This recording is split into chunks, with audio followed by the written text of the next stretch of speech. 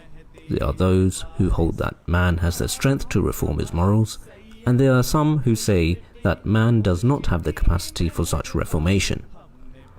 The fact of the matter is that if an individual does not act indolently and out of sloth, and if they make an effort, a transformation is within their power. Here, I am reminded of a story. It is said that a person came to the renowned Greek philosopher Plato, and when he arrived at the door, he sent word inside.